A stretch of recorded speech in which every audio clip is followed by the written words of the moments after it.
Theodora Fletcher knows exactly what she is worth to the Duke of Bellamy. Nothing. Less than nothing. She is the debt her gambling father could not pay. The inconvenient solution signed away without her consent. At 23, she thought she understood loneliness. But sitting across from her new husband at their first dinner together, watching him cut his meat with surgical precision while refusing to meet her eyes, she learns what invisible truly means. Then she speaks, challenges him, dares to demand he see her as more than the transaction that bought her. His knife stops mid-cut. Those ice-gray eyes finally lift to her face, and something dangerous flickers in their depths. Something that looks almost like hunger. Why would the coldest duke in England suddenly look at a nobody like her that way? Welcome to our channel, where we bring you emotional stories that stay with you. If you're new here, hit subscribe and the notification bell so you never miss a story.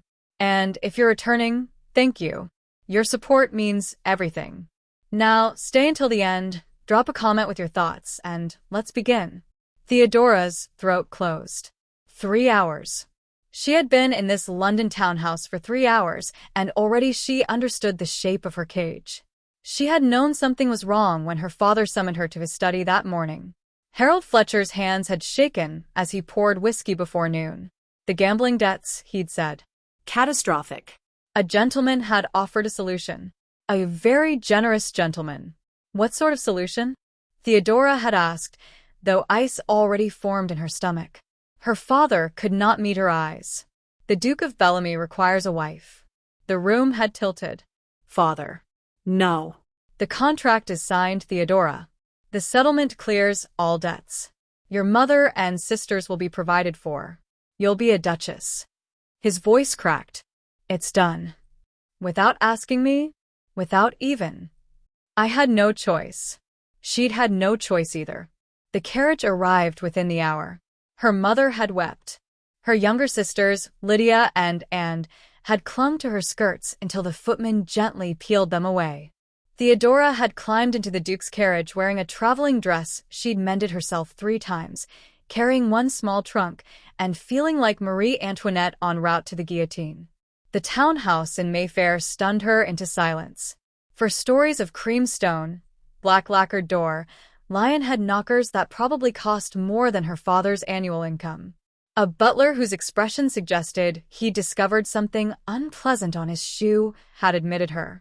His Grace will receive you in the drawing room. Receive her. As if she were a petitioner. A tradesman. Not his intended bride. The drawing room was all blue silk and gilt frames. Portraits of stern-faced Harlowe ancestors glared down from the walls. The Duke stood at the window overlooking the square, hands clasped behind his back. Tall. Broad-shouldered. Dark hair precisely trimmed. Navy coat fitted so perfectly it had to be Weston. Everything about him screamed wealth, power, absolute control. He did not turn around. Miss Fletcher. You will meet with Mrs. Blackwood, the housekeeper. She will show you to your chambers. The wedding is tomorrow at 11 in the chapel at Bellamy House. My solicitor will explain the settlement terms. Theodora's nails bit into her palms. Your Grace, might we? That will be all. Dismissed. Like a servant. The solicitor, a thin man named Pembroke, had appeared with the contract. He droned through clauses and provisions while Theodora sat numbly. She would receive a generous allowance. Her family's debts would be cleared. Upon providing an heir, she would have her own household to manage. The Duke expected discretion, propriety, and His Grace requires that you conduct yourself with the dignity befitting a duchess at all times. Any scandal reflects upon the Harlowe name. Of course, Theodora had whispered. Wouldn't want to embarrass him by existing too loudly. Pembroke had blinked. I beg your pardon? Nothing. Now, at dinner, the Duke's eyes held hers across the table. Gray like winter fog. Cold like marble. Handsome in the way of Greek statues. Perfect and utterly devoid of warmth. Conversation is not required for the successful execution of our arrangement, Miss Fletcher. Our arrangement. Not marriage. Not partnership. Arrangement. Something hot and furious uncoiled in Theodora's chest. She had been frightened in the carriage. numb during the contract reading. But now, looking at this man who had purchased her like a thoroughbred and could not be bothered to pretend even basic courtesy. Now she was angry. I see. She reached for her wine glass. Her hand did not shake.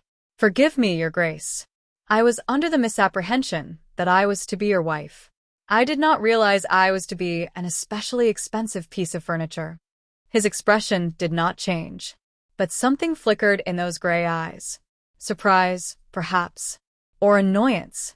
You are to be my Duchess. That is considerably more than furniture. Yes. Furniture need not provide heirs or manage households or endure inspections by disapproving relatives. She took a deliberate sip of wine. It was exceptional. French.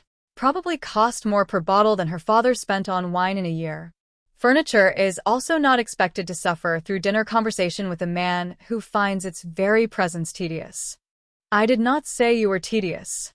You did not need to, Your Grace. Your back conveyed it eloquently this afternoon. A muscle tightened in his jaw. The first crack in that perfect control. I have responsibilities that required my immediate attention. The formalities of introduction seemed superfluous given the circumstances. Superfluous. Theodora set down her glass with enough force that it clicked against the table. I suppose it was also superfluous to inform me of this arrangement before signing a contract that binds my entire life to yours? That was your father's purview, not mine. How convenient for you. The Duke placed his silverware down with the same surgical precision he applied to everything. He studied her face, as if seeing her properly for the first time. Theodora refused to drop her gaze. She had nothing left to lose. Her life was already sold. You are angry, he said, as if making a scientific observation. I am furious, Your Grace. But do not concern yourself. I shall conduct myself with the dignity befitting a duchess at all times. She mimicked Pembroke's nasal tone. I shall be the perfect ornament for your perfect house and your perfect life. Silent. Decorative. Utterly beneath your notice except when required to perform my marital duties. His eyes darkened.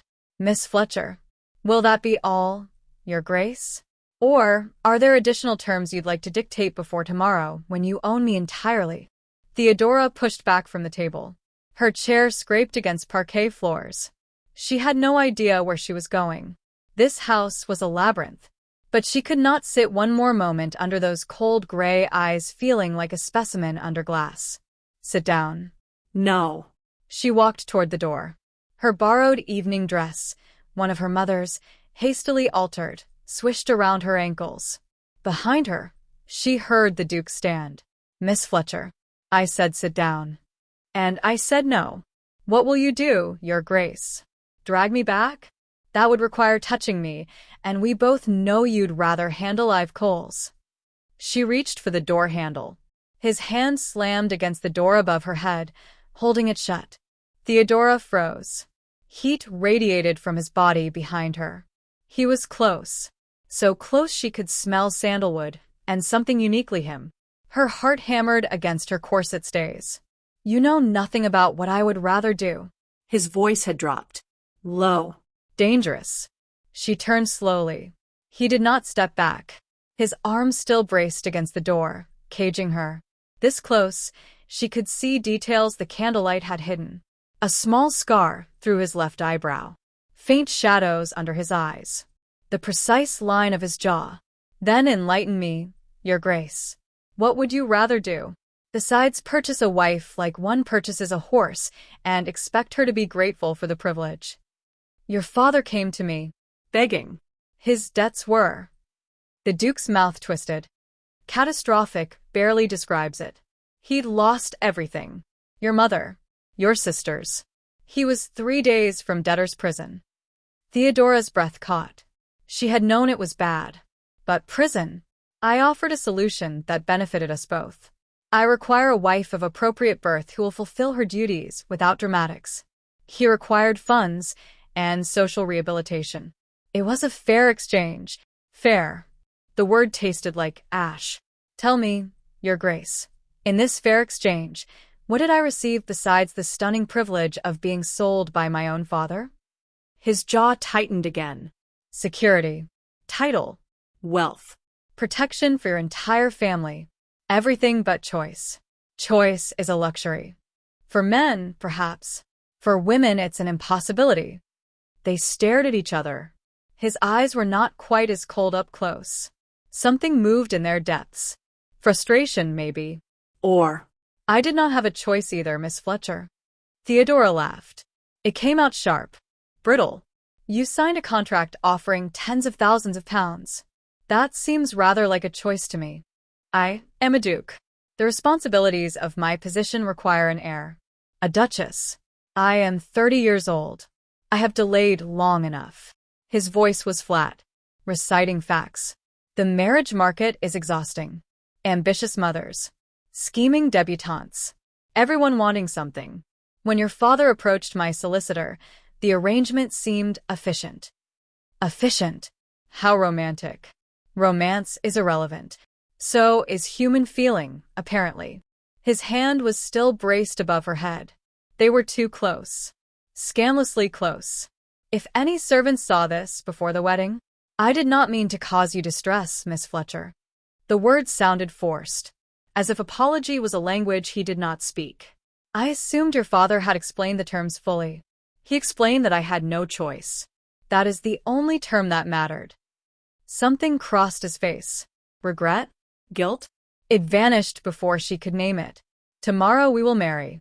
We will fulfill our respective duties. In time, this will become tolerable. Tolerable. What a beautiful vision for our life together, Your Grace. I am offering you honesty. Is that not preferable to false promises? False promises might at least feel like I matter. Like I'm more than a solution to your heir problem and my father's gambling debts. His other hand moved. Slowly. He gripped her chin, tilting her face up. His touch was not rough, but it was deliberate, claiming, "You matter enough that I am willing to bind my entire life to yours through law and God. Does that satisfy you? That is obligation, not worth. What is the difference?" Everything. They were staring at each other. His thumb brushed along her jaw. She should pull away, should not allow this liberty before they were wed. But her body would not obey. Heat curled low in her stomach. Her pulse beat visibly at her throat.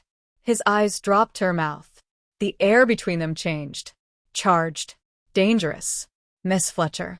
His voice had gone rough. You should return to your chambers. Why? Because if you do not, I will do something we will both regret. Such as? His hand tightened on her chin. Such as forgetting that we are not yet married. Such as discovering whether your mouth tastes as sharp as your words. Heat flooded through her. Shocking. Unwanted. Her breath came shallow. You said romance was irrelevant. Romance, yes. This. His thumb traced her lower lip. This is something else entirely. Theodora's world narrowed to his touch. The gray of his eyes. The tension in his shoulders. He was not cold now. Not controlled. Something wild moved beneath that perfect exterior. She should step away. She should slap him. She should. Do it then. The words left her mouth before thought could stop them. Kiss me. See if I taste as inconvenient as I've proven to be. His eyes blazed. Then his mouth was on hers. Quick pause if you're feeling this story. Hit the hype so others can find it. Comment where you're watching from. Now back to the story. The kiss was not gentle. Lucian Harlowe had spent 30 years mastering control. Over his estates, his investments, his emotions. Every aspect of his life moved according to his will. This woman shattered that control in 3 seconds. Her mouth was soft and sharp at once. She gasped against his lips, and the sound went through him like lightning. His hand slid from her chin into her hair. Pins scattered across the parquet floor with tiny metallic pings. Dark curls spilled over his fingers like silk. He had meant to prove a point, to show her that this arrangement, cold as it was, could at least provide physical satisfaction. A measured demonstration of compatibility. Instead, he was drowning. She tasted like wine and fury and something he could not name. Her hands fisted in his coat, not pushing away, pulling closer. When he deepened the kiss, She made a small sound in her throat that destroyed the last of his reason. His other hand found her waist. The borrowed gown was thin muslin. He could feel her warmth through it, the rapid rise and fall of her breathing, the corset stays that kept her upright. He wanted to unlace every barrier between them, wanted to see if her skin was as warm as her temper. Wanted. Footsteps in the corridor. Lucian jerked back like he'd been burned. Theodora's eyes were wide. Dark. Her lips swollen from his kiss. Hairpins littered the floor around her feet. Her carefully arranged curls tumbled over one shoulder in complete disarray. She looked thoroughly ruined. By him. Before their wedding. Your Grace. Her voice came out breathless. Go. He could barely force the word out. To your chambers. Now. The footsteps grew closer. Servants. If they saw her like this, if gossip spread before the wedding, Theodora understood. She dropped to her knees, gathering hairpins with shaking hands. Lucian bent to help. Their fingers collided. She flinched back as if he'd burned her. I can manage. Theodora? Miss Fletcher. She shoved the pins into her pocket and stood. Her chin lifted with that defiant pride that had undone him at dinner. We are not yet married, Your Grace. You do not have the right to my given name. Then she yanked open the door and fled. Lucian stood in the empty dining room, breathing hard, hairpins still clutched in his fist. What the devil had he just done? The wedding took place at 11 the following morning in the private chapel at Bellamy House, his country estate an hour from London. Theodora stood in a borrowed wedding gown, white silk that belonged to some distant Harlowe relation, altered hastily overnight by a grim-faced lady's maid named Agnes. The dress fit poorly. Too tight across the shoulders. Too loose at the waist. The veil was yellowed with age. She felt like a girl playing dress-up in someone else's life. The chapel was small. Gray stone. Stained glass windows depicting saints with judging eyes. Only necessary witnesses attended. The Duke's solicitor. His valet. The housekeeper. Her father had not come. Could not face her, she supposed. Lucian stood at the altar in charcoal gray morning coat and silver waistcoat. Sunlight through the stained glass turned his hair blue-black. He looked carved from marble. Perfect. Untouchable. Not like the man who had kissed her senseless 12 hours ago. Theodora walked down the aisle alone. No father to give her away. No mother weeping with joy. Just the hollow echo of her footsteps on ancient stone and the weight of a future she had not chosen. Lucian's eyes met hers as she reached the altar. She could not read his expression. The cold control had returned. As if the kiss had never happened. As if she'd imagined the heat in his gray eyes. The vicar droned through the ceremony.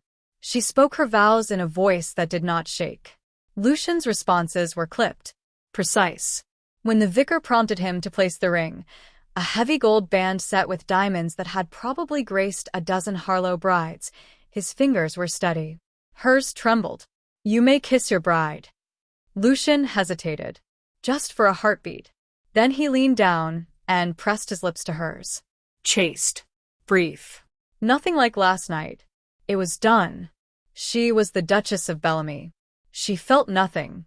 Over the following weeks, Theodora learned the shape of her new life. Bellamy House, the country estate, sprawled across 300 acres of Hampshire countryside. The house itself had 40 rooms. 40. She got lost twice in the first week, rescued by servants who looked at her with barely concealed pity. The Duke returned to London the day after the wedding.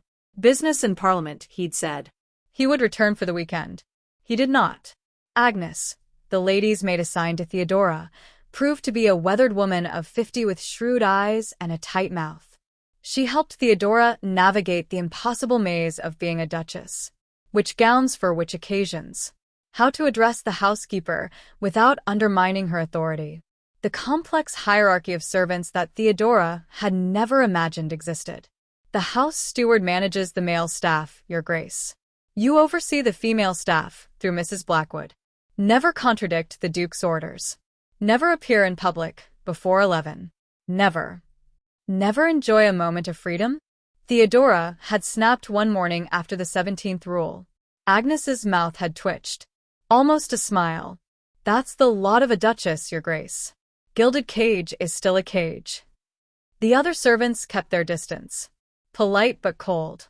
Theodora understood. She was an outsider. Poor gentry elevated far above her station. The Duke had married her out of convenience, not love. Everyone knew it. She spent her days exploring the grounds, reading in the library, and writing letters to her mother and sisters that she rewrote 5 times to sound cheerful. At night, she lay in the enormous ducal bed, alone, and stared at the canopy and wondered if this hollow ache was all life held now. The Duke sent no letters, no messages. She told herself she did not care. She was lying. 3 weeks after the wedding, Lucian finally returned to Bellamy House on a Friday evening. Theodora was in the library when she heard the commotion of his arrival. Horses. Shouted orders. The sudden flurry of servants, moving with purpose. Her heart jumped into her throat. Foolish. Pathetic. She stayed in the library, pretending to read. He found her 20 minutes later. Duchess. She looked up. He stood in the doorway, still wearing his riding coat. Dust from the road clung to his boots. His hair was windblown. He looked exhausted. Shadows under those gray eyes. New lines around his mouth. Your Grace. Welcome home. The words tasted formal. Cold. Thank you. He moved into the room. Stopped 3 feet away. Not close enough. I apologize for my extended absence. Parliament required. You need not explain yourself to me. She turned a page without reading it. I am well aware this is an arrangement, not a partnership requiring regular communication. His jaw tightened. Nevertheless, it was discourteous. Courtesy seems rather beside the point now, does it not? We're bound by law and God.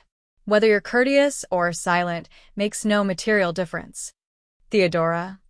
Duchess, she corrected icily. Or your Grace. We established boundaries, remember? He stared at her. Something moved in his eyes. Frustration. Regret. Anger. She could not tell. Very well, your Grace. He bit off each word. I came to inform you that I'm hosting a house party next weekend. Approximately 20 guests.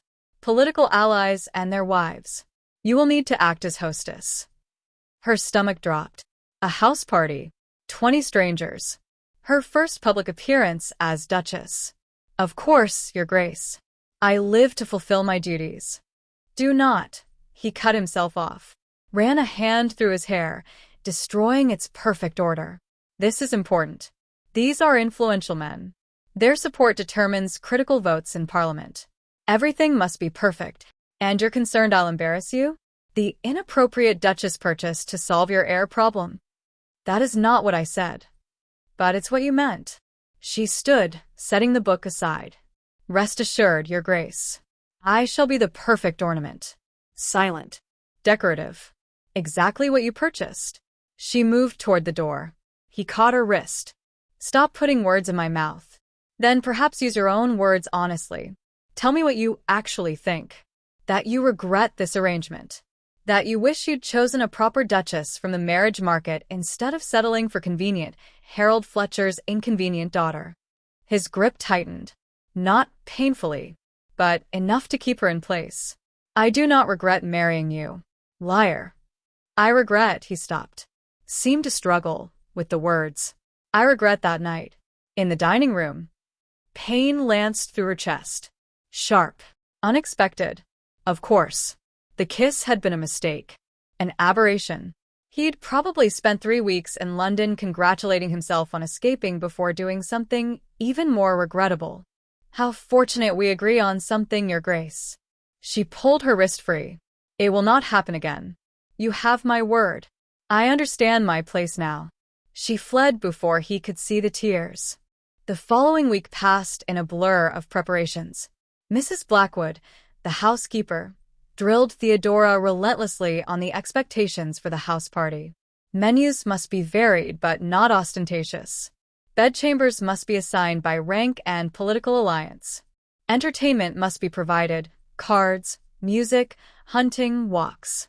The Duchess must circulate among the ladies while the men discussed politics. She must be charming but not forward. Elegant but not showy. She must be perfect. Theodora's hands shook as Agnes laced her into a new evening gown the night the guests arrived. Emerald silk that actually fit properly. The Duke had sent for the modiste from London without consulting her. The gown was beautiful, cut low across her shoulders in the current fashion. The color brought out the warmth in her brown skin. She looked like a duchess. She felt like an imposter. "You'll do fine, Your Grace."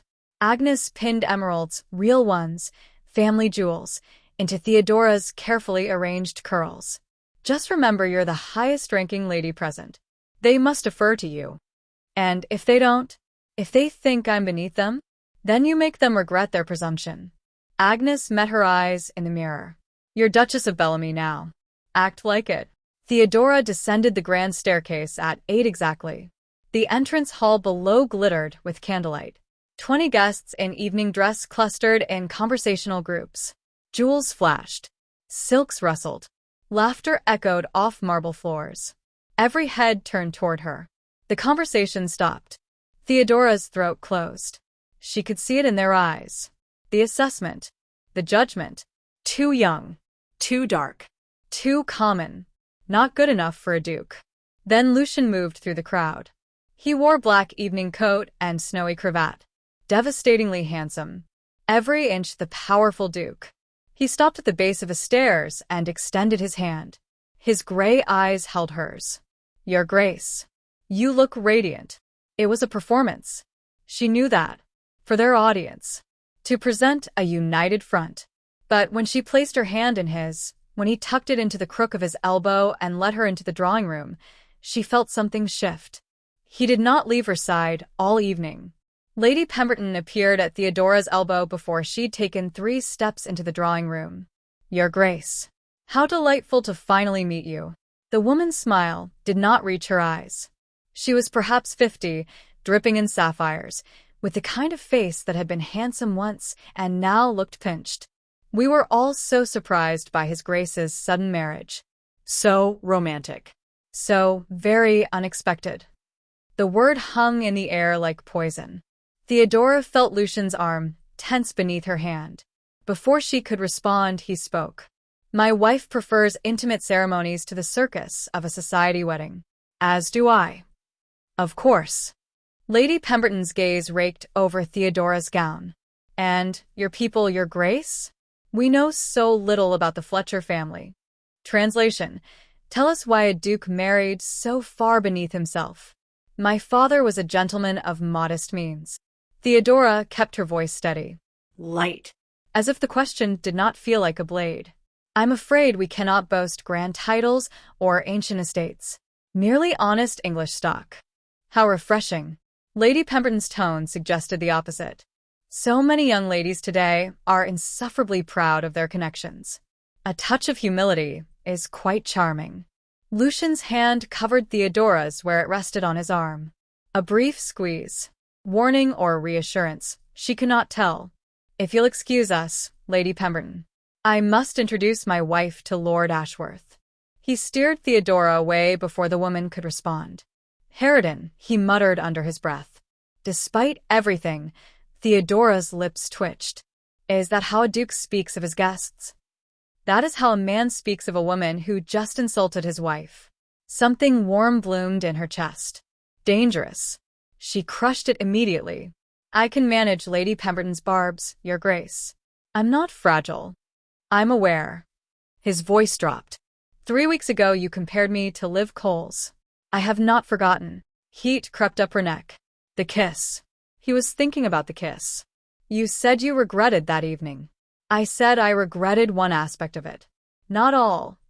Before she could parse that statement, they reached Lord Ashworth, a portly man with kind eyes and a booming laugh. The conversation turned to politics and crop yields and other safe topics. Lucian remained at her side, a solid presence, deflecting the more intrusive questions with practiced ease. But she felt the eyes. Heard the whispers. Too common. Too dark. Gold digger. Merchant's daughter playing Duchess. By the time dinner was announced, Theodora's face hurt for maintaining her pleasant expression. Dinner was an ordeal. 20 guests seated by rank around the mahogany table that could accommodate 40. Theodora sat at the foot, the Duchess's position, while Lucian presided at the head. 30 feet of polished wood and elaborate centerpieces separated them. She was alone. Lady Pemberton sat to her right. A younger woman, Lady Hartley, sat to her left. Both regarded her with the same false smiles and sharp eyes. "Your gown is lovely, Your Grace." Lady Hartley touched the emerald silk. "Is it from Madame du Bois? I heard the Duke sent for her specially." "It is." "How generous of His Grace. One does need a proper wardrobe for these occasions." The implication was clear. Theodora had not possessed one before. "Indeed, the Duke has been extraordinarily generous." Lady Pemberton leaned forward. "And how are you finding Bellamy House? It must be quite overwhelming after a more modest upbringing." The servants brought the first course. Turtle soup.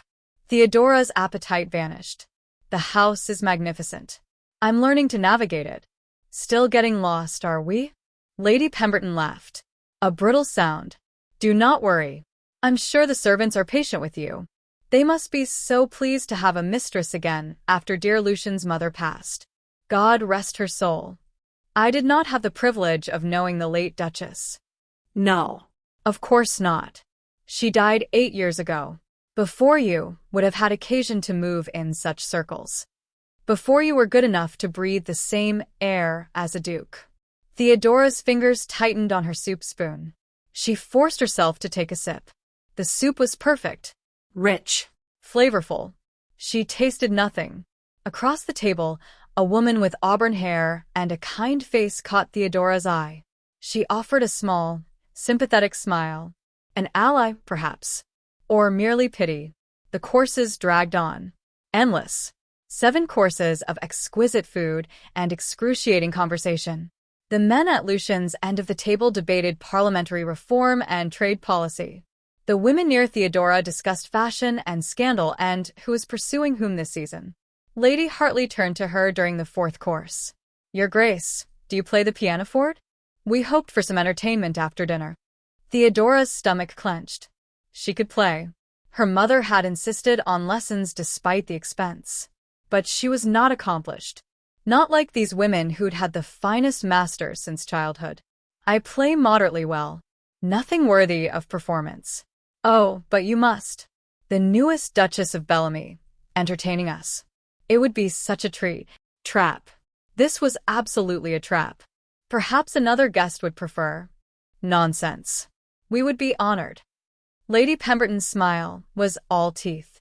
"Unless you feel it's beyond your abilities?" Every eye at the table turned toward her. Theodora's throat went dry. Refuse and seem incompetent. Agree and likely humiliate herself before 20 influential guests whose opinions mattered to Lucian's political work. She looked down the table toward her husband. He was watching her. Those gray eyes steady. Unreadable. She lifted her chin. "I would be delighted to play after dinner, Lady Hartley." If she was going to be devoured by wolves, she'd at least walk into their jaws with dignity. The drawing room after dinner felt like an execution chamber.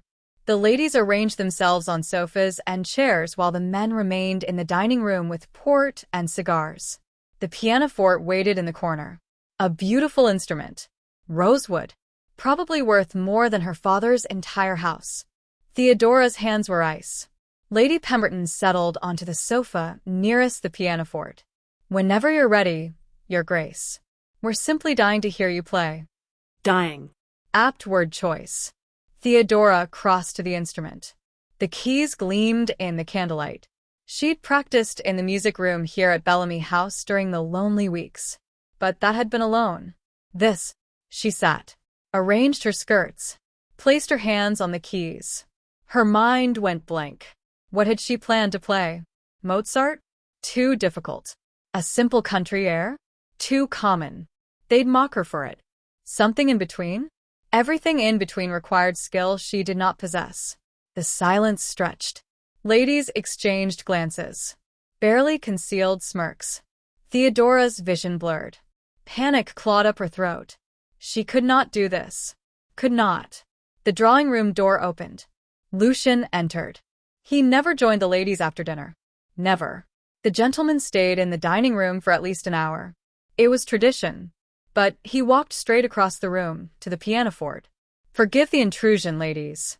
I find I require my wife's counsel on a matter of estate business. Lady Pemberton's eyebrows rose. Surely it can wait until. It cannot. His tone allowed no argument. He offered Theodora his hand. Your Grace? She took it. Her fingers trembled in his grip. He led her from the room without another word. The corridor was blessedly empty. Quiet. Theodora's breath came in shallow gasps. She could feel the corset cutting into her ribs, the weight of the emeralds in her hair, the suffocating pressure of being watched, judged, found wanting. I cannot breathe. Lucian pushed open the nearest door. His study, dark except for embers dying in the fireplace. He guided her to a chair. Sit. Put your head down. She obeyed. Blood rushed to her face. Slowly, the panic receded. I'm sorry. Her voice came out muffled, mortified. I'm sorry. I should have been able to. They were baiting you. She looked up. He stood by the fireplace, backlit by the faint orange glow. His expression was thunderous. Lady Pemberton particularly. She suggested the pianoforte performance specifically to humiliate you. How do you know? Because she did the same thing to my mother once. Years ago. My mother was also not born to the title. The daughter of a baron, considered barely acceptable for a duke. Lady Pemberton never let her forget it. Theodora stared at him. Your mother was not born a duchess? No. My father married for love, not dynasty. It scandalized society. My mother spent 20 years proving herself worthy of the Harlowe name. His jaw tightened. I will not allow them to do the same to you. You married me for convenience, not love. They all know that. They can smell the arrangement like blood and water. What they know is irrelevant. It's everything. I'm the inappropriate duchess, forever beneath you in their eyes. Nothing I do will change that. He moved toward her, knelt so they were eye level. The firelight cast shadows across his face, softening the harsh lines. Listen to me. You are Duchess of Bellamy. By law. By God. By my choice. By your desperation for an heir and my father's debts. Yes. Initially. He reached up, pulled an emerald pin from her hair. It tumbled free. But 3 weeks ago, I kissed you. Not out of duty. Not out of arrangement. Because I wanted to. Because you challenged me in a way no one has dared in years. Because you looked at me with fire in your eyes instead of calculation. Her breath caught. You said you regretted it. I regretted losing control. Compromising you before the wedding. Not the kiss itself. Another pin. More curls fell. Never the kiss itself. Lucian. You may use my given name, Theodora. We're married. And when we're alone. His fingers traced the line of her jaw. When we're alone, I would very much like to hear you say it. Heat flooded through her. Dangerous. Foolish. He was her husband, but also her jailer. The man who'd bought her. The arrangement she'd been sold into. But his hand was gentle on her face. His gray eyes were not cold now. And the way he looked at her made her feel seen for the first time since the carriage had carried her away from her family. The house party. Can manage without us for 10 minutes. They'll gossip. Let them. I'd rather they gossip about the Duke, who cannot keep his hands off his wife, than the Duchess, who cannot play pianoforte to their satisfaction. A laugh escaped her. Unexpected. That's your solution? Give them different scandal. Is it working? She realized the panic had vanished. Her breathing had steadied. The crushing weight had lifted. Perhaps. He smiled. Actually smiled. It transformed his face. Made him look younger. Less marble statue, more flesh and blood man. Good. Now. Shall we return and torture them with our presence? Or would you prefer to hide in my study until they all go to bed? Hiding seems cowardly. Hiding seems strategic. You're supposed to encourage me to be brave and face them. I'm supposed to do whatever keeps my wife from looking at me the way you did in the drawing room. Like you were drowning. The kindness in his voice nearly undid her. Why did you really leave for 3 weeks? The question escaped before she could stop it. Was it truly Parliament? Or were you avoiding me? His hand stilled on her face. Something flickered in his eyes. Both. Parliament required my attention. And I. He seemed to struggle with the words. I needed distance. To remember this is an arrangement. To stop thinking about kissing you again. To stop wanting things I have no right to want. What things? Partnership. Companionship. His thumb brushed her cheekbone. You. The word hung between them. Heavy. Fraught. You have me. By law and God, remember? That's obligation. I want. He stopped. Shook his head. It doesn't matter what I want. It matters to me. Their eyes held. The study felt smaller. Warmer. She could smell sandalwood and horse in him. Could feel the calluses on his fingers from writing. Could see the pulse beating at his throat. Lucian. His name tasted forbidden. Intimate. What do you want? This. He leaned forward and kissed her. Not like the dining room. That had been explosive. Uncontrolled. This was deliberate. Slow. His mouth moved over hers with devastating thoroughness, learning her, claiming her. His hand cupped the back of her neck, fingers tangling in her loosened curls. Theodora's hands found his shoulders. Gripped. He made a low sound in his throat that sent heat spiraling through her. This was not arrangement. Not duty. This was something else entirely.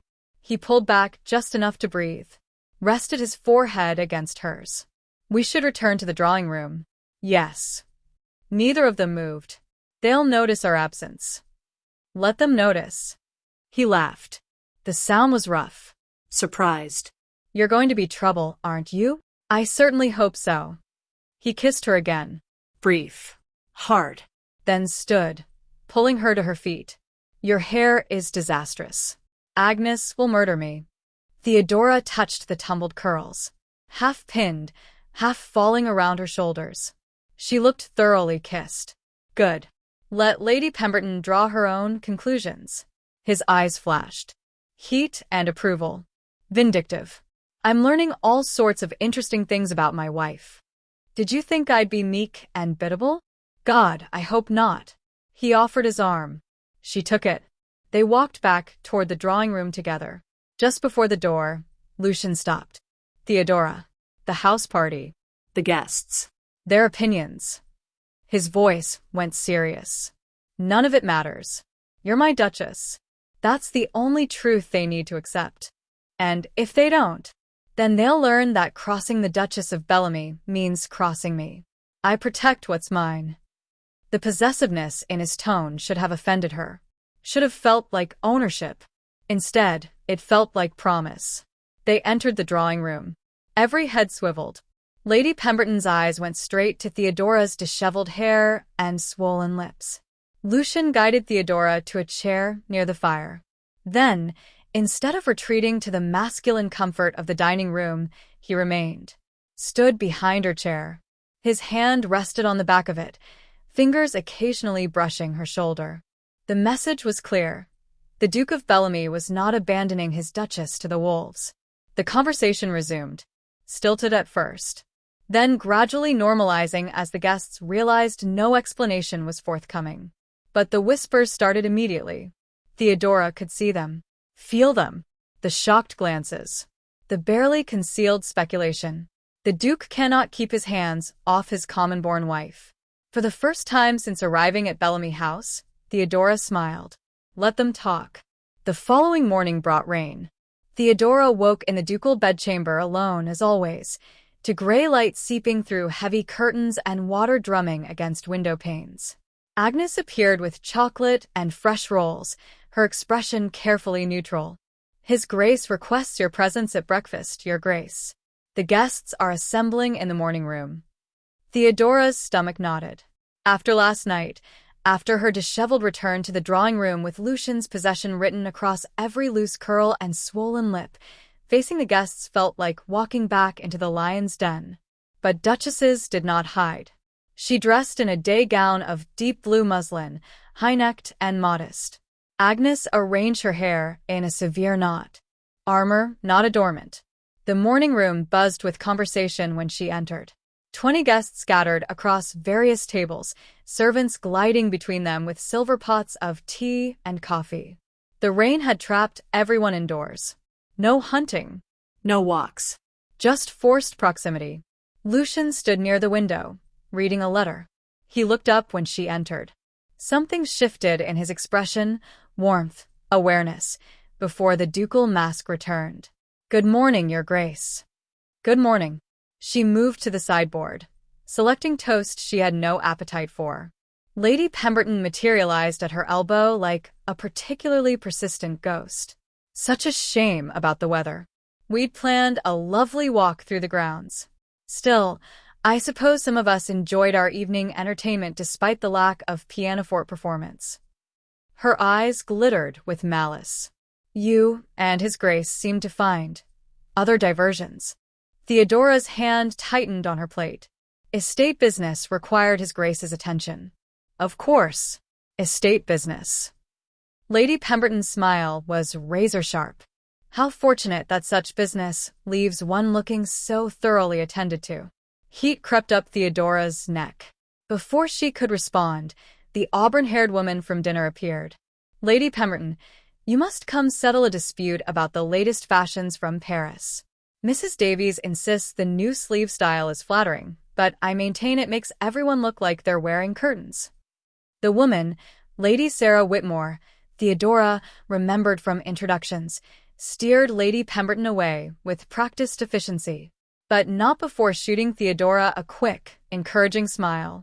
An ally. Definitely an ally. Theodora found a seat near the window, as far from the main clusters as possible. The toast tasted like sawdust.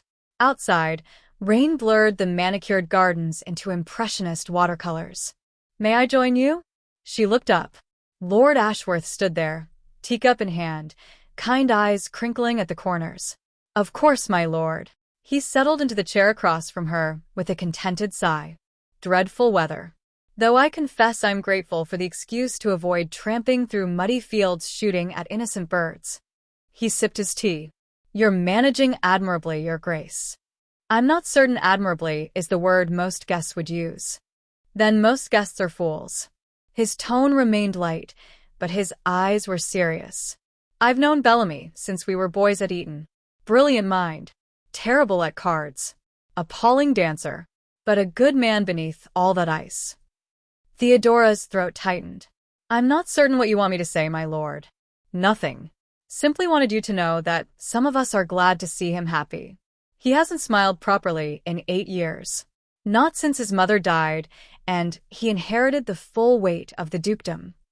Lord Ashworth glanced toward Lucian, still reading by the window. "Last night was the first time I've seen him look at someone the way his father used to look at his mother. Like she was the answer to a question he'd forgotten he'd ask." Before Theodora could respond, a commotion erupted near the door. A mud-splattered rider stood in the entrance, rain dripping from his coat onto the parquet floors. A messenger. The butler tried to intercept him, but the man pushed past. "Urgent message for the Duke of Bellamy." Every conversation stopped. Lucian crossed the room in 4 strides. Took the sealed letter. His face went carefully blank as he read. Theodora watched his shoulders tighten. Watched something cold and furious flash across his features before the mask slammed back into place. "Ladies and gentlemen, I apologize. A matter requires my immediate attention in London. I must depart within the hour." His eyes found Theodora's across the room. "Your Grace, a word in my study. Please." The please was an afterthought. A courtesy for their audience. Theodora set down her uneaten toast and followed him from the room. Behind them, speculation erupted like wildfire. Lucian's study door closed with ominous finality. He stood at his desk, the letter crumpled in his fist. Rain lashed the windows. Thunder rumbled in the distance. "What's happened?" Theodora asked. "Your father." Ice flooded her veins. "What about him?" "He's been arrested. Gaming debts." Fraud. Apparently, He did not stop gambling after our arrangement. He forged promissory notes using my name. Lucian's voice was flat. Deadly. He's been taken to Fleet Prison. The room tilted. Theodora gripped the back of a chair. That's not possible. The settlement cleared all debts. He promised. He lied. Or could not help himself. Lucian tossed the letter onto the desk. The scandal is already spreading through London. A duke's father-in-law arrested for fraud, using the Bellamy name to secure illegal credit. Horror washed over her. Lucian, I didn't know. I swear I didn't. I know you didn't. He ran both hands through his hair, destroying its careful arrangement. But that's irrelevant. You're my wife. Your family's disgrace is now my disgrace. Every political enemy I have will use this. They'll say I was duped, that I married into criminality, that I lack judgment. The implication hung between them like a noose. That marrying her had been a catastrophic mistake. What will you do? Her voice came out small. Broken. Damage control. I'll go to London. Pay off whoever needs paying. Use whatever influence necessary to make this disappear as much as possible. Your father will need to leave England. Permanently. I'll arrange passage to the continent. Exile. Her father would be exiled. My mother, my sisters, will be provided for. They did nothing wrong. His eyes met hers. Cold gray. Shuddered. But they cannot remain in England either. The scandal will destroy their prospects. I'll secure a house for them in France or Italy. A generous allowance. They'll live comfortably but banished. Because of her father's weakness. Because Lucian had married her. I'm so sorry. Tears burned behind her eyes. She refused to let them fall. I never wanted this. Never wanted to bring shame to your name. I know. Then why do you look at me like that? Like I'm the enemy? Because you're not. And that makes this infinitely more complicated. He turned away, braced his hands on the desk. The line of his shoulders screamed tension. If you were calculating, if you'd known, I could be angry, could annul this marriage and be done. But you didn't know. You're as much a victim as I am. Victim. The word landed like a blow. So what happens now? She forced the words past the tightness in her throat. You leave for London. Clean up my family's mess. And when you return? When I return, we continue. The arrangement stands. The arrangement. Bitterness flooded her mouth. Last night in this room, you said you wanted more than arrangement. You said partnership. You kissed me like... She cut herself off. Foolish. So foolish to believe him.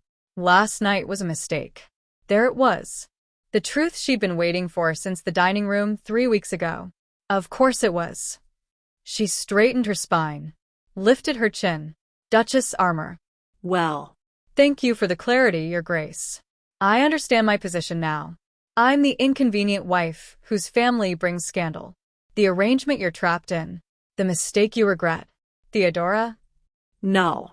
You were right the first time. Romance is irrelevant. This is duty. Obligation. I'll play my part.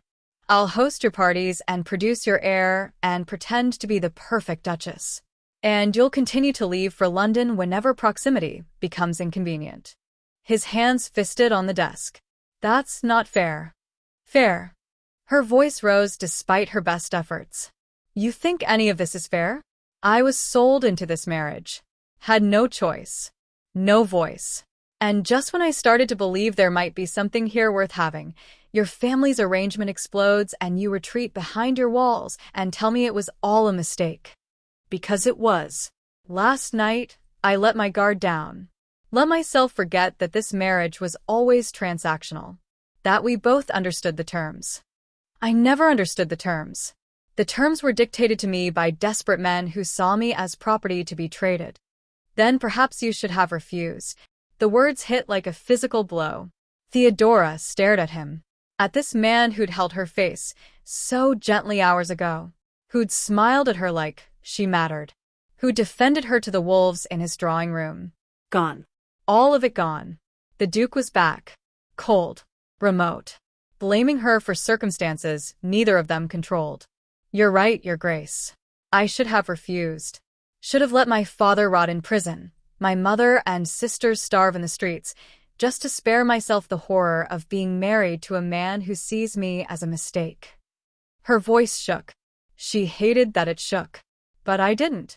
I accepted the devil's bargain. And now we're both paying for it. She moved toward the door. Where are you going? Away from you. Since my presence is such a burden. Theodora, wait. She yanked open the door and fled. Behind her, she heard him curse. Heard his footsteps. But she ran. Through corridors lined with judging portraits. Past startled servants. Up the grand staircase to the ducal chambers that had never felt like home. She slammed the door. Turned the lock. Pressed her back against the solid wood and finally let the tears come. Agnes found her an hour later, still in the same position, face blotchy and eyes swollen. The lady's maid said nothing.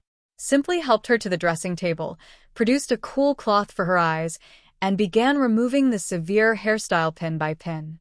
His Grace departed for London 30 minutes ago, Agnes said quietly. Left instructions that you're to remain as hostess for the party. He'll return when the matter is resolved. Of course. The party. 20 guests downstairs expecting entertainment and charm from the Duchess whose family just scandalized London. I can't face them. Not like this. You can and you will. Agnes's voice was firm. Because if you hide, they win. Lady Pemberton and all the others who want to see you fail. Who want proof you're not worthy of the title. Perhaps I'm not. Rubbish. Agnes met her eyes in the mirror. I served the late Duchess. Your husband's mother. She was a baron's daughter. Nothing special by ton standards. But she walked into this house with her head high and made every single person respect her through sheer force of will.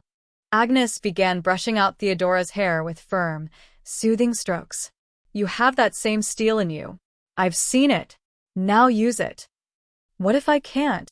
Then you're not the woman I think you are. And I'm rarely wrong about people. Theodora looked at her reflection. Red eyes. Blotchy skin. Tangled hair. She looked destroyed. But beneath the tears, beneath the hurt, something else stirred. Anger. Lucian had called their kiss a mistake. Had blamed her implicitly for her father's crimes. Had looked at her with cold dismissal instead of the heat she'd seen last night. Fine. If he wanted cold arrangement, she'd give him the perfect arranged Duchess. Flawless. Untouchable. Everything a Duchess should be and nothing of the woman who dared to believe in something more. Agnes. Make me beautiful. Make me perfect. The maid's mouth curved in grim approval. Now that's the spirit, Your Grace. Theodora descended to the drawing room 2 hours later transformed. Her gown was midnight blue silk, cut in the latest fashion with tiny pearls stitched along the bodice. Her hair was arranged in elaborate curls threaded with matching pearls. Agnes had worked magic with rice powder and subtle rouge, erasing all evidence of tears. She looked like a duchess. Cold. Elegant. Unreachable. The conversations faltered when she entered. Every eye tracked her progress across the room. Lady Pemberton sat near the fireplace, holding court with several other ladies. She watched Theodora approach with poorly concealed anticipation. Ready for blood. Theodora stopped in front of her. Lady Pemberton. Ladies. I apologize for His Grace's abrupt departure. Matters of estate occasionally require immediate attention. However, I've arranged entertainment for this afternoon. She smiled. Glacial. We'll have cards set up in the blue drawing room. And I've instructed the kitchens to prepare a special tea with delicacies from the Duke's hothouses. I do hope you'll enjoy it. Lady Pemberton's eyes narrowed. How gracious, Your Grace. Though one does wonder what urgent business could pull a man from his own house party, particularly after such an intimate evening. The implication was clear. Marital discord already.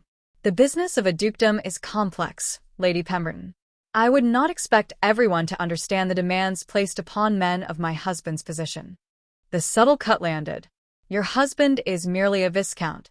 You cannot possibly comprehend the responsibilities of a duke. A flush crept up Lady Pemberton's neck. Lady Sarah Whitmore intervened smoothly. Your Grace, I would love to see the hothouses. Would you give us a tour once the rain stops? Of course, Lady Sarah. I'm quite proud of them.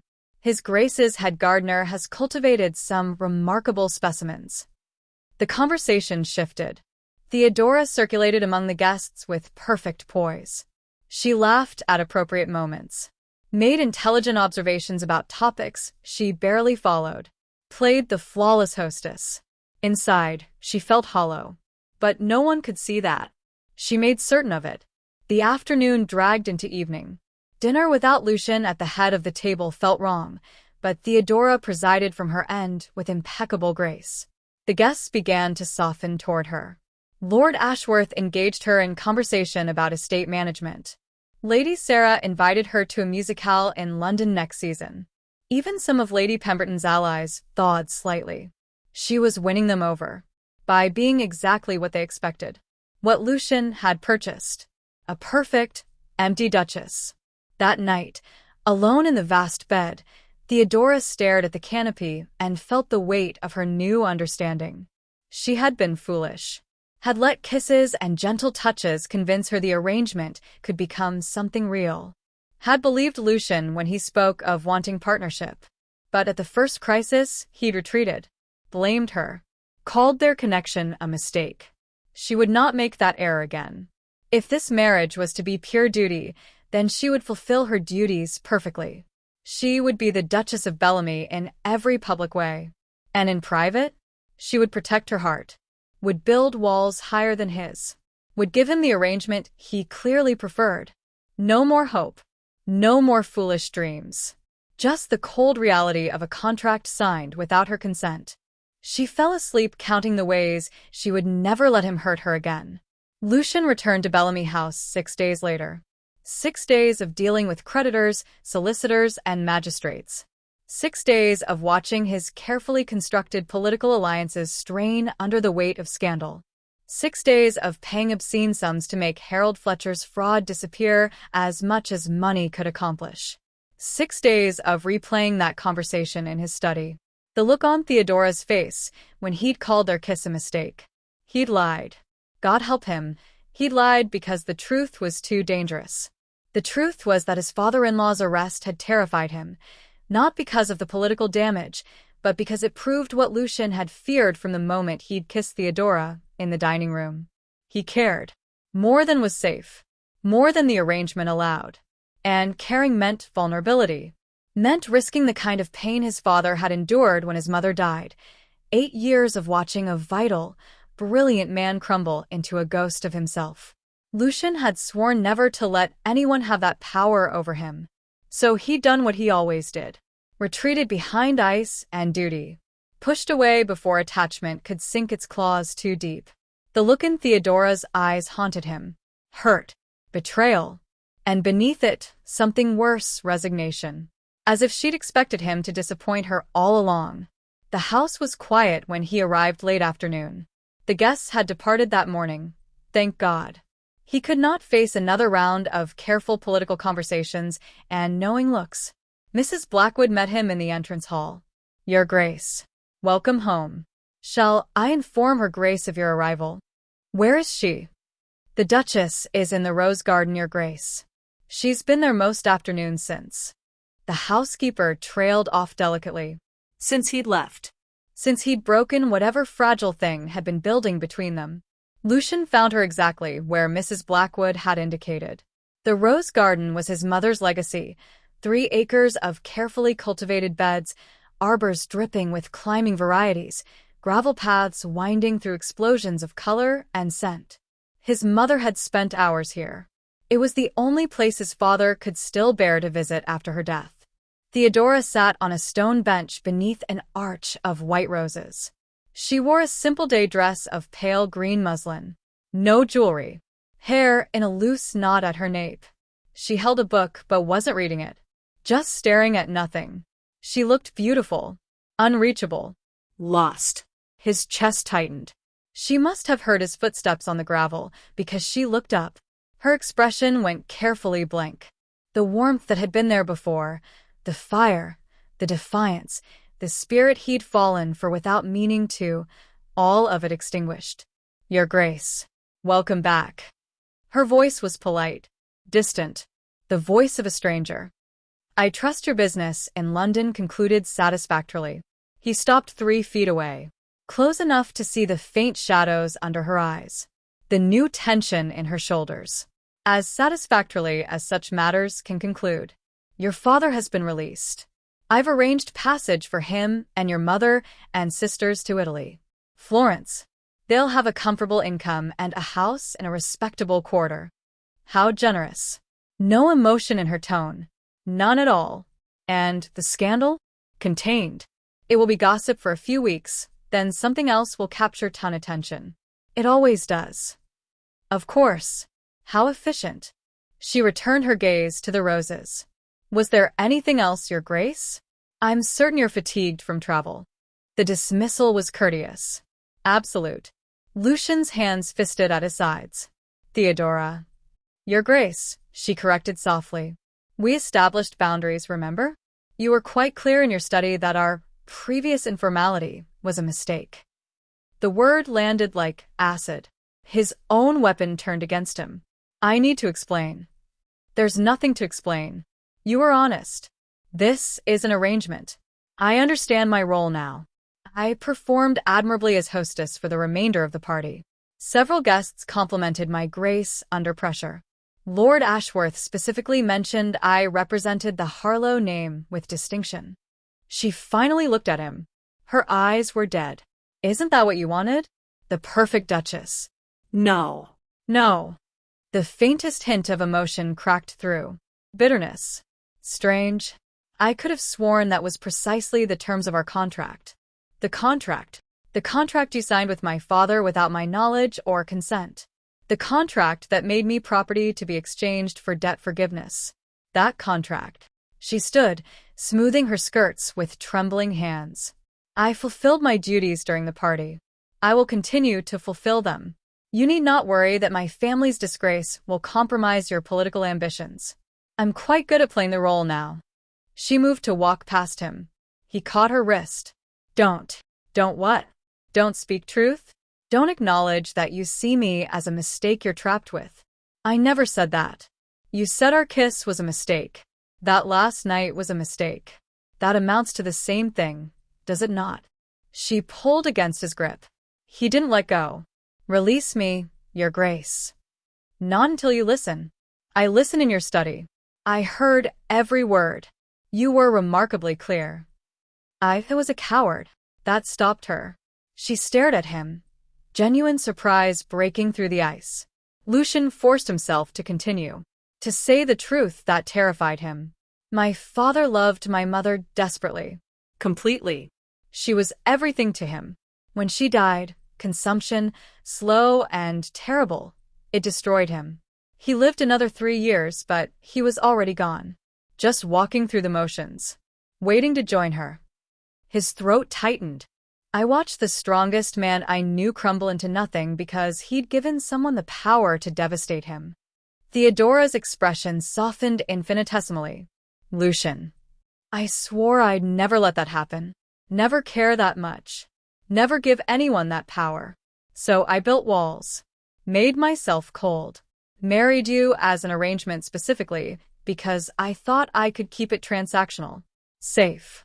He pulled her closer. She resisted, but he was stronger. Then you looked at me with fire in your eyes. Challenged me. Made me laugh. Kissed me back like you were drowning, and I was air.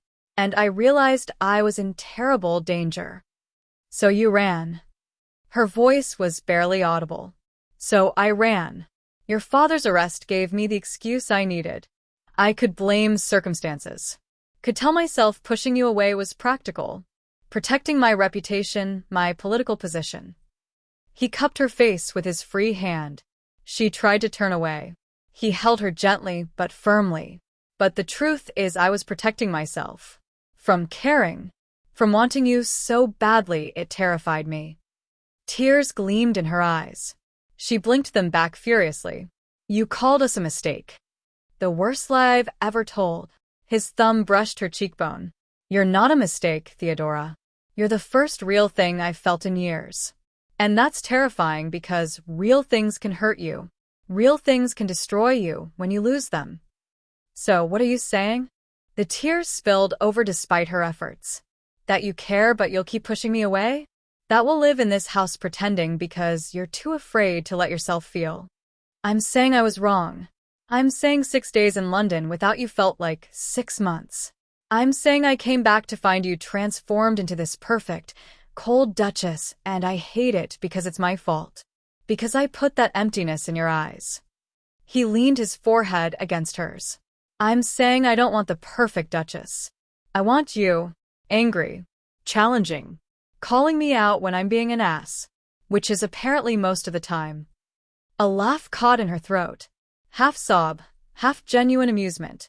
You are frequently an ass. I know. You're going to spend the rest of our lives reminding me. He kissed her forehead, her temple, the corner of her mouth. If you'll let me. If I haven't destroyed this completely. She pulled back enough to meet his eyes. Her face was wet with tears, but something had returned to her gaze. That spark. That fire. You hurt me. When you left. When you blamed me implicitly for my father's crimes. When you reduced everything between us to mistake and arrangement. I know. I'm sorry. Theodora, I'm so sorry. Sorry isn't enough. His heart sank. Too late. He'd waited too long. Hurt her too deeply. Sorry is a beginning. Her hands came up to grip his coat. But if we're doing this, if we're trying for something real, then you cannot run every time you're frightened. You cannot push me away and expect me to forgive you endlessly. I'm not your mother. I'm not dying. And I will not let you turn this marriage into a mausoleum because you're afraid of loss. I know. You're right. I will call you out when you retreat. I will fight you when you try to hide behind ice and duty. And I will not be the perfect Duchess if perfect means empty. Her grip tightened. Can you live with that? With me as I actually am? Not as property purchased for convenience, but as a partner who will challenge you and frustrate you and refuse to be diminished. He looked at her, really looked, at the strength in her face, the determination, the fire that no amount of coldness could extinguish. This woman could destroy him, could break him the way his mother's death had broken his father. But she could also save him from the loneliness, the isolation, the cold half-life he'd been living for 8 years. Yes. The word came out rough. Certain. I can live with that. I want that. I want you. Partnership. Companionship. Everything I said in the study that night before I got scared and ruined it. Then prove it. How? She smiled. Finally. A real smile that lit her entire face. Take me to London for the season. Not as the hidden Duchess tucked away in the country. As your wife. Your partner. Someone you're proud to claim publicly. I am proud. Then show me. Show everyone. The ton who whispered about my unsuitability. Lady Pemberton and her poisonous friends. Your political allies who question your judgment for marrying beneath your station. Show them all that the Duke of Bellamy chose me. Not as convenient arrangement, but as his Duchess. His equal.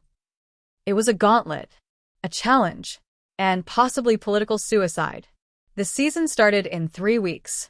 Every matchmaking mama, ambitious debutante, and gossip-hungry matron would be watching, judging, waiting for the common-born Duchess to fail. But Theodora wasn't asking him to protect her from them. She was asking him to stand beside her while she faced them down. Done. He pulled her fully against him. We'll go to London. Take the social season by storm. And anyone who questions your worthiness as my Duchess will answer to me. Lucian.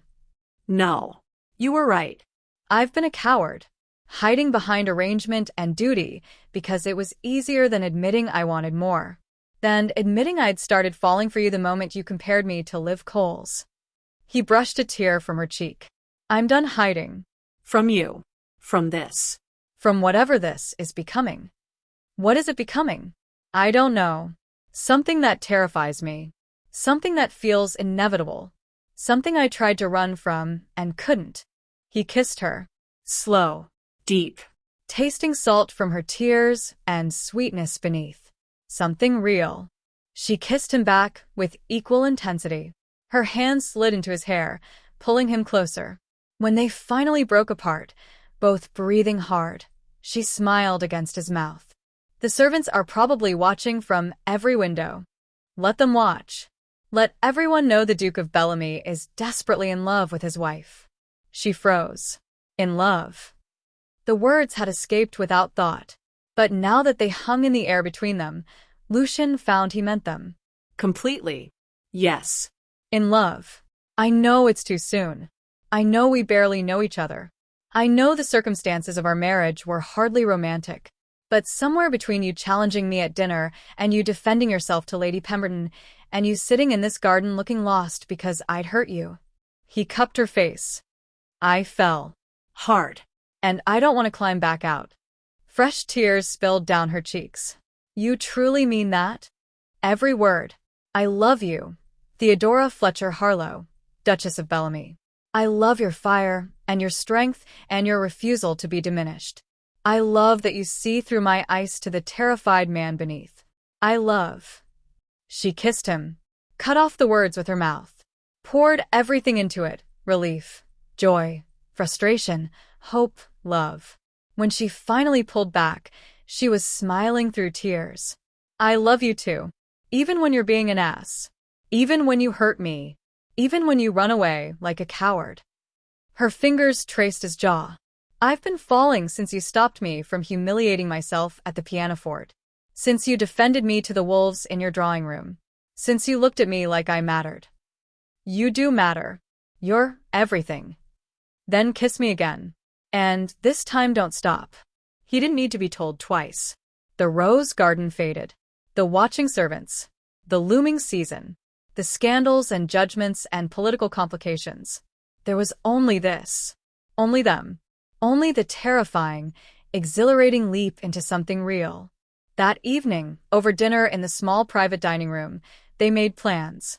3 weeks until the season starts, Lucian said, reaching across the table to take her hand. A casual intimacy that felt revolutionary. We'll need to establish you properly. Presentation at court first. Theodora's stomach nodded. I'll have to curtsy to the queen. You'll be magnificent. Then we'll host our own ball. Make a statement. Show everyone the new Duchess of Bellamy. Lady Pemberton will have a seizure.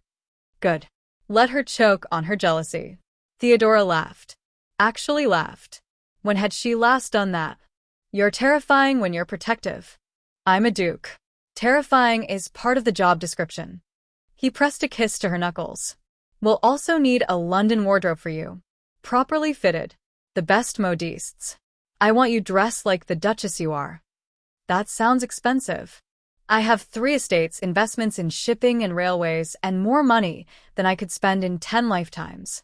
I think I can afford to dress my wife properly. His eyes gleamed. Besides, I have an ulterior motive. Which is? Watching other men look at you, and knowing you're mine. I'm discovering I'm rather possessive. Heat curled through her. Good. I like you possessive. Dangerous admission, wife. I like being dangerous. He stood, pulling her to her feet. Then let me show you exactly how dangerous you are. He kissed her there in the dining room where this had all started. Where she'd challenged him, and he'd first felt the walls around his heart crack. But this time when he pulled back, he didn't retreat. Didn't make excuses. He simply took her hand and led her upstairs. To the ducal chambers they'd never properly shared.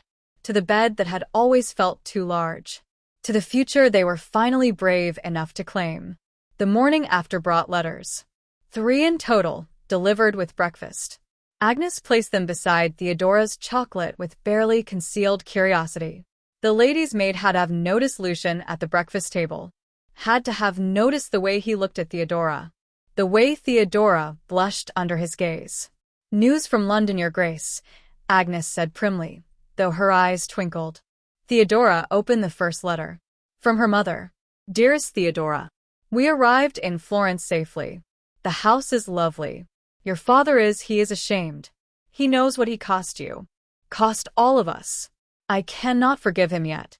Perhaps I never will fully. But we are grateful for the Duke's mercy. Your sisters send their love. They miss you terribly. As do I. Please write when you can. Tell me you're happy. Or, at least tell me you're surviving. With all my love, Mama. Theodora's throat tightened. Lucian looked up from his own correspondence. Your family? Settled in Florence. My mother asks if I'm happy. Are you? She met his eyes across the table. Gray like winter frost, but warm with something that made her pulse race. Yes. Surprisingly. Terrifyingly. Yes. He smiled. That rare, genuine smile that transformed his face. Good. Tell her the Duke of Bellamy is madly in love with his wife and plans to prove it to all of London. That will give her heart palpitations. Better that than having her worry you're miserable. Theodora opened the second letter. This one from Lady Sarah Whitmore. Your Grace, I hope you'll forgive the presumption of writing directly. I wanted to tell you how impressed I was by your composure during the house party. Lady Pemberton can be challenging. You handled her beautifully. I'm hosting a small gathering when the season begins. Nothing formal. Just ladies I actually like rather than ladies I'm obligated to tolerate. I would be honored if you'd attend. Perhaps we might be friends? Lord knows we both need allies in the shark-infested waters of the Tun. Yours, Sarah Whitmore. Lady Sarah has invited me to a gathering, Theodora said, surprised. Pleased. She's a good woman. Her husband is one of my few genuine friends. Accept the invitation. You'll need allies. Speaking of allies. Theodora opened the third letter. Her stomach dropped. It was from Lady Pemberton, Duchess of Bellamy. I write to apologize for any offense given during the house party. I'm afraid my tongue ran away with me on several occasions. I hope you'll accept my sincere regrets. I look forward to seeing you and His Grace during the season. Lady Pemberton. Theodora read it twice. This is unexpected. Lucian glanced at the letter, then smiled. Feral. Not unexpected. I had a word with Lord Pemberton while in London. Mentioned that his wife's behavior toward mine was unacceptable, and that continued rudeness might impact certain votes I control in Parliament. Lucian. You didn't. I absolutely did. No one insults my Duchess and escapes consequences. He returned to his breakfast with perfect calm. You'll receive several more apologies over the next few weeks. I made my position quite clear to everyone who matters. Theodora stared at him. You threatened them. For me. Of course I did. You're mine. I protect what's mine. He looked up, expression serious despite the possessive words. Is that acceptable? Or would you prefer to fight your own battles? She considered. Part of her bristled at being fought for like property. But another part, the part that had stood alone against Lady Pemberton's cruelty, that had endured whispers and judgment, felt profoundly grateful. Both, she decided. I'll fight my own battles when possible. But knowing you'll step in if needed, that feels like partnership. Like you have my back. Always. Even when you're being stubborn and refusing help. Especially then. He grinned. I suspected as much. They finished breakfast in comfortable silence. But when Theodora rose to leave, Lucian caught her hand. Theodora. Before London. Before the season. And all that comes with it. I want you to know something. What? Whatever happens, whether society embraces you or tries to tear you down, whether my political enemies use our marriage against me, whether everything goes perfectly or falls apart, you're my choice. Not my obligation. Not my mistake. My choice. He pulled her down into his lap. She went willingly. I choose you. Every day. For the rest of our lives. She kissed him. Soft. Lingering. I choose you too. Even when you're terrified. Even when you try to push me away. I'll choose you and fight to keep you every time.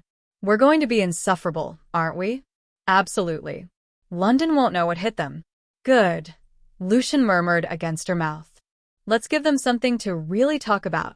London during the season was sensory overload. Theodora stood at the window of the Bellamy townhouse in Mayfair, watching carriages parade past in an endless stream. 3 weeks of preparation had led to this. 3 weeks of fittings with Madame Du Bois, who'd created a wardrobe that made Theodora feel like someone worth looking at. 3 weeks of Agnes drilling her on every arcane rule of precedence and protocol. 3 weeks of Lucian refusing to let her doubt herself. "You're going to be extraordinary," he'd said that morning, watching her pace their bedroom. "They're going to look at you and wonder how they ever thought you unworthy of the Harlowe name." Now, dressed in an afternoon gown of cream silk with burgundy embroidery, hair arranged in elaborate curls that Agnes had spent an hour perfecting, Theodora felt like she was going into battle. Appropriate, since their first engagement was presentation at court. The royal palace in 2 hours. The Queen. The entire assembled aristocracy watching the new Duchess of Bellamy curtsy and prove herself worthy or wanting. Her hands shook. Lucian appeared behind her, sliding his arms around her waist. "Breathe." "I'm breathing." "You're panicking." "Different thing entirely." "What if I trip? What if I curtsy wrong? What if?" "Then you'll recover with grace and dignity and no one will remember it tomorrow because some other scandal will have erupted." He kissed the side of her neck. "You've been practicing the court curtsy for weeks. Agnes says you could do it in your sleep. And I'll be right there. If you start to fall, I'll catch you." "You can't catch me in front of the Queen. That would be a scandal." "Then don't fall." His voice held amusement. Simple solution. She turned in his arms. He wore formal court dress, black coat, white knee breeches, ceremonial sword at his hip. Devastatingly handsome. Every inch the powerful Duke. And he looked at her like she was the most precious thing in his world. "I love you," she said suddenly. Fiercely. His expression softened. "I love you too. Now, let's go show London what a real Duchess looks like." The presentation chamber at the palace was everything Theodora had feared and more. Gilt everywhere. Enormous chandeliers dripping crystals. Courtiers in elaborate dress lining the walls like peacocks. And at the far end, on a raised dais, Queen Charlotte herself.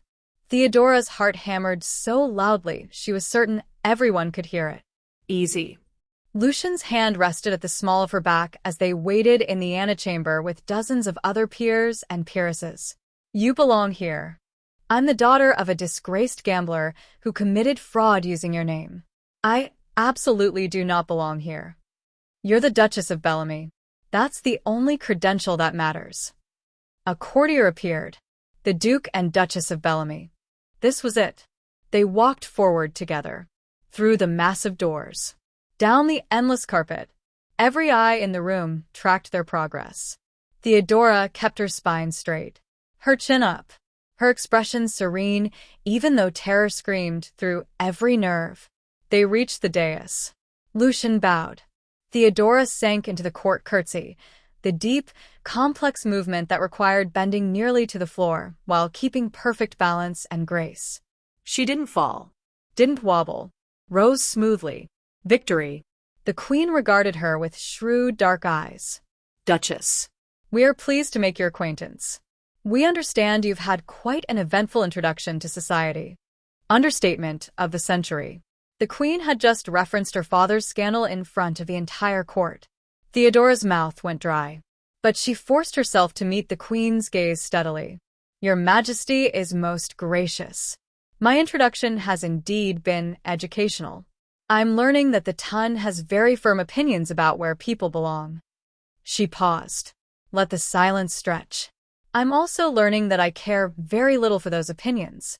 Gasps rippled through the assembled courtiers. "You didn't speak to the Queen that way. You didn't express indifference to society's judgment." Lucian's hand tensed at her back. She'd just committed social suicide. Then Queen Charlotte smiled. "You have spirit. Good. The Harlowe men need women with spines." The Duke's mother was the same way. Refused to be cowed by small-minded fools. Her gaze shifted to Lucian. "You chose well, Bellamy. Do not waste this one." "I have no intention of wasting anything, Your Majesty." "See that you don't. We expect great things from this match." The Queen made a small gesture of dismissal. "You may go. And Duchess? We look forward to your ball next week. It should be quite entertaining." They backed away from the throne with the required bows and curtsies.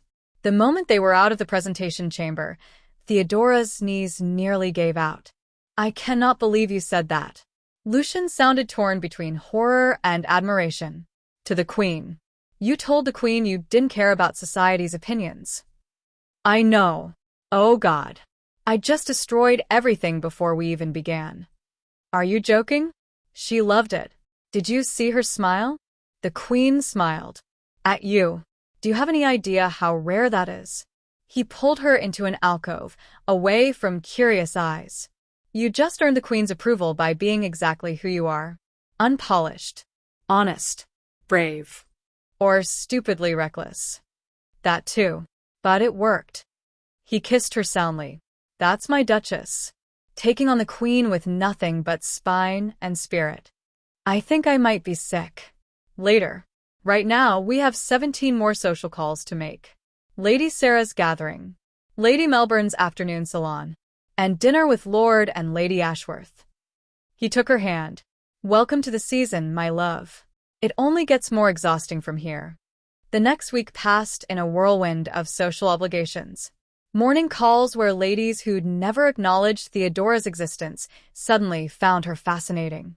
Afternoon promenades in Hyde Park where curious crowds watched the Duke of Bellamy walk with his controversial Duchess. Evening entertainments at various houses where Theodora was scrutinized, judged, and, increasingly, accepted. The Queen's approval had shifted everything. If Queen Charlotte found the new Duchess of Bellamy acceptable, who was anyone else to argue? Lady Pemberton appeared at Lady Sarah's gathering 3 days after the presentation. She approached Theodora with obvious reluctance. "Your Grace, might I have a word?" Theodora excused herself from conversation with Lady Sarah and followed Lady Pemberton to a quieter corner. "I wanted to apologize again. Properly this time."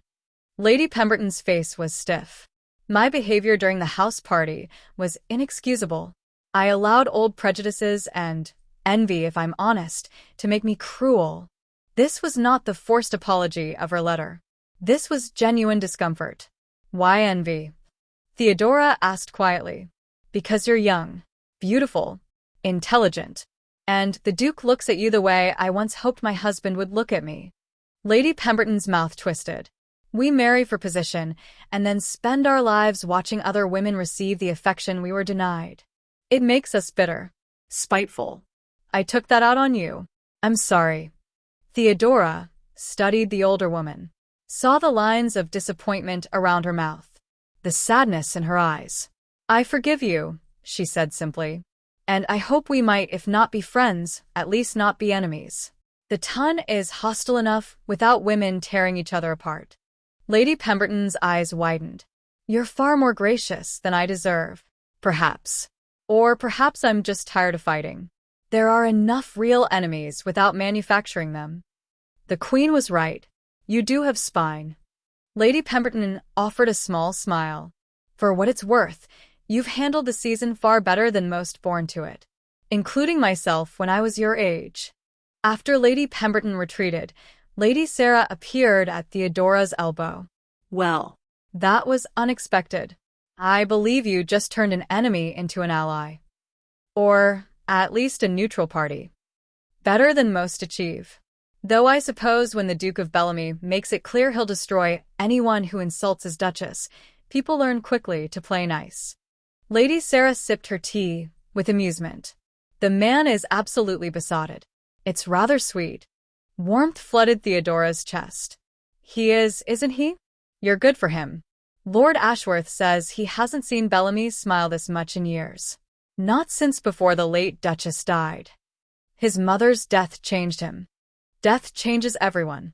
But love changes us back, if we're lucky." Lady Sarah squeezed her hand. "You're both very lucky." The Bellamy ball arrived like an approaching storm. 500 invitations sent. 473 acceptances. The townhouse blazed with candles, over 1,000 of them. The ballroom glittered with fresh flowers, gilt decorations, and enough champagne to float a naval fleet. Theodora stood in the receiving line beside Lucian, greeting an endless stream of guests. Dukes and duchesses. Earls and countesses. political allies and rivals. Everyone who mattered in London society parading through their home. And every single one of them was here to judge her. Smile. Lucian murmured during a brief lull. You look like you're facing execution. I feel like I'm facing execution. You're magnificent. That gown is spectacular. And every man here is trying very hard not to stare at my wife's shoulders while I'm standing right beside her. His voice held possessive satisfaction. The gown was Madame Du Bois's masterpiece. Deep sapphire silk that brought out the warmth in Theodora's brown skin, cut daringly low across the shoulders, with tiny diamonds sewn into the bodice that caught the candlelight. Her hair was arranged in elaborate curls with more diamonds, actual Harlowe family diamonds, woven through. She looked like a duchess. Felt like one too, for the first time. More guests arrived. Lord and Lady Ashworth with warm congratulations. Lady Sarah with an encouraging wink. Even Lady Pemberton with stiff courtesy but genuine respect in her eyes. Then the music started. Time for the first dance, Lucian said, offering his hand. The first dance was tradition. The host and hostess opened the ball. Every eye would be watching, judging their partnership, their connection, whether this marriage was mere arrangement or something real. Theodora placed her hand in his. Let him lead her to the center of the ballroom floor. The orchestra launched into a waltz. Lucian pulled her into position, his hand at her waist, her hand on his shoulder, their other hands clasped. I can't remember the steps, she whispered as panic fluttered. Yes, you can. We've practiced 100 times. Just follow me. I won't let you fall. The music swelled. They began to move. And everything else faded. The watching crowd, the judging matrons, the curious gossips. None of it mattered. There was only Lucian's gray eyes locked on hers, the warmth of his hand, the solid strength of him guiding her through the turns. You're doing beautifully, he murmured. I stepped on your foot. I didn't notice. Too busy looking at my wife and counting my blessings that she forgave me for being an idiot. You're still an idiot sometimes. I know, but I'm your idiot. She laughed. Actually laughed in the middle of the first dance at the most important ball of the season. Probably a breach of some protocol. But Lucian laughed too. And when he spun her in a final turn, he pulled her closer than strictly proper. Close enough that she could feel his heart beating. Close enough to make the watching crowd murmur. I love you, he said clearly. Loudly enough for those nearby to hear. I love you too, she whispered back. The waltz ended. Applause rippled through the ballroom. Genuine applause. Not the polite patter of obligation. They'd passed some invisible test. Other couples joined them on the floor for the next dance. Lucian relinquished her to Lord Ashworth with obvious reluctance. Take care of my wife, Ashworth. She's precious cargo. Lord Ashworth laughed. I'll guard her with my life, Bellamy. Though from the looks of things, you're the one in danger. Besotted doesn't begin to describe it. Guilty as charged. The evening blurred into a succession of partners, conversations, and compliments. Theodora danced with political allies and former enemies alike. She charmed. She sparkled. She held her own in debates about art and politics and the latest scandals. She was the Duchess of Bellamy in truth. Not just title. Lady Sarah found her during supper. You've conquered them. Look around. Half the room is watching you with admiration. The other half with envy. Theodora glanced across the supper room. It was true. The speculative whispers had changed tenor. Now they said, she's extraordinary. Where did Bellamy find her? I heard the Queen smiled at her. Did you see them dance? He's clearly mad for her. I thought it would feel more triumphant, Theodora admitted, proving them all wrong. But mostly I just feel tired and glad it's almost over. That's because you're not doing this for them. You're doing it for yourself. For Lucian. That's the difference between playing a role and living your truth. Lady Sarah squeezed her hand. You're going to be fine. Better than fine. You're going to be legendary. The ball finally ended near dawn. The last guests trickled away. Servants began the massive task of cleaning. Theodora stood in the empty ballroom, diamonds still glittering in her hair, feet aching in satin slippers. Lucian found her there. There you are. I've been looking everywhere. Just taking it all in. This room was full of people who judged me, Whispered about me. and now they're gone, and I'm still here, and I survived. You didn't just survive. You triumphed. He wrapped his arms around her from behind. Every person who walked through our door tonight left convinced that the Duke of Bellamy chose his Duchess wisely. Did you? Choose wisely. I chose a woman who challenges me, frustrates me, makes me laugh, makes me feel, makes me want to be better than the cold, controlled Duke I'd become. He turned her to face him. So yes. I chose extraordinarily well. Even though I came with scandal and shame and a father who tried to ruin you? Your father's crimes are not your crimes. You are not defined by what was done to you or by circumstances you couldn't control. You're defined by how you face them, with courage, with dignity, with fire. He kissed her forehead. You're defined by standing in that drawing room and refusing to play pianoforte because you knew it was a trap. By telling the Queen you didn't care about society's opinions. By forgiving Lady Pemberton when you had every right to hold a grudge. I learned from you. You forgave my father. Sent my family to Italy instead of letting them face public ruin. I did that for you. Because you asked. Because I love you. Because watching you hurt was unbearable. Theodora reached up, pulling his face down to hers. Take me upstairs. I want to be alone with my husband. Not the Duke of Bellamy. Not the powerful politician. Just Lucian. The man who's terrified of caring too much, but does it anyway. That man is completely at your mercy. Good. That's exactly where I want him. He swept her into his arms, carrying her from the ballroom. Through corridors lined with Harlowe ancestors who'd probably be scandalized by the Duke carrying his Duchess like a lovesick fool. They're all judging us, Theodora said, nodding toward the portraits. Let them judge. I'm done caring what dead people think about my choices. What about living people? Them too. The only opinion that matters is yours. And occasionally Agnes's, because she's terrifying when crossed. Theodora laughed against his shoulder. You're afraid of my lady's maid. Every sensible person is afraid of Agnes. The woman has eyes everywhere and the moral authority of a bishop. He carried her into their chambers, set her gently on the enormous bed that had finally become theirs rather than just his. Began removing the diamonds from her hair with patient fingers. You were extraordinary tonight, he said softly. Watching you command that ballroom, seeing you win over people who wanted to hate you, knowing you're mine. I've never been more proud. Or more possessive? That too. Several men commented on your beauty. I contemplated calling them out for dueling. Lucian, you can't duel everyone who finds me attractive. Watch me. She pulled him down onto the bed beside her. I don't want them. I only want you. The man who rescued me from pianoforte humiliation. Who stood beside me when I faced the Queen. Who looks at me like I'm the answer to every question he's ever asked. You are. Theodora, you are. He kissed her. Deep. Slow. Full of promise. I love you. My Duchess. My partner. My choice. I love you too. My Duke. My protector. My home. They made love slowly, reverently, as candlelight gave way to dawn.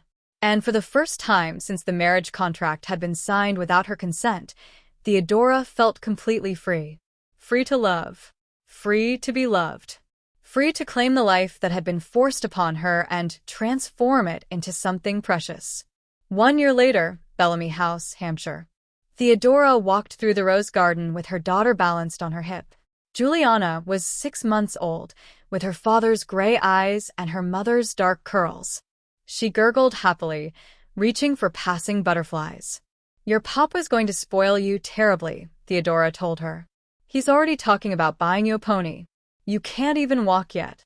From behind them, she'll need a pony eventually. Might as well start planning now. Theodora turned. Lucian approached carrying a stack of correspondence, having abandoned his study to find them. He did that now, left work to spend time with his family. The cold, controlled Duke had thawed completely. He kissed Theodora's cheek, then his daughter's head. Juliana squealed with delight and grabbed his cravat. Your correspondence can wait, Theodora said. You promised to show me the new greenhouse. Did I? You did. Right after you promised to stop working through dinner. And after you promised to teach me chess. You're terrible at keeping promises. I'm improving. I kept the most important promise. Which was? To love you. To choose you. Every day. Forever. He slid his free arm around her waist. That promise I'm rather good at keeping. Juliana grabbed a fistful of her mother's hair. Theodora winced but smiled. She has your stubbornness. And your spirit. God help us both. They walked together through the gardens his mother had planted. Past roses blooming in riotous color. Past the fountain where they'd had their first real conversation after the disastrous house party. Past the bench where Lucian had found her reading the day he'd returned from London and finally told the truth about his feelings. A year ago, Theodora had been a pawn. Property traded to settle debts. A convenience. Now she was a duchess. A mother. A partner. Beloved. Letters arrived weekly from Florence. Her mother and sisters thrived in Italy. Her father had found work as a clerk, finally applying himself to honest labor. The scandal had faded to distant memory, replaced by newer gossip. Lady Pemberton had become an unlikely friend. Lady Sarah was godmother to Juliana. The Queen had sent a christening gift, a silver rattle with the royal seal. And Lucian looked at her the way his father had looked at his mother. Like she was the sun and moon and every star. Like she was everything. What are you thinking? He asked as they reached the new greenhouse. That I'm happy. That a year ago, I thought my life was ending. And instead, it was beginning. Our life.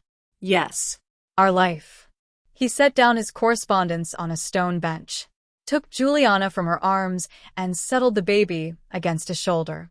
Then pulled Theodora close with his free arm. I love you, Theodora Harlowe. My Duchess. My wife. My choice.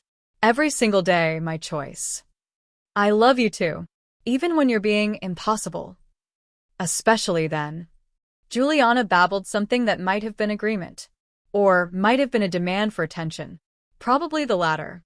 They walked into the greenhouse together, Duke, Duchess, and heir, and Theodora thought about the girl who'd arrived at this house a year ago. Frightened. Angry. Sold into marriage without consent. That girl was gone. In her place stood a woman who'd claimed her power. Her voice. Her right to love and be loved. A woman who'd transformed arrangement into partnership. Obligation into devotion. A pawn into a queen. And she'd done it not by becoming perfect, but by refusing to be anything less than herself. Behind them, roses bloomed. Ahead, the future stretched bright and full of promise. They walked into it together. Equals. Partners. Chosen. Beloved. What would you rate this story? Drop 0 to 10 in the comments right now. If this story moved you, hit subscribe for more emotional journeys every week. And if it truly touched your heart, consider leaving a super thanks. Your support helps us create more stories like this. Every contribution, big or small, means the world. Ready for the next story? It's even more dramatic than this one. Click now. Thank you for being part of this journey.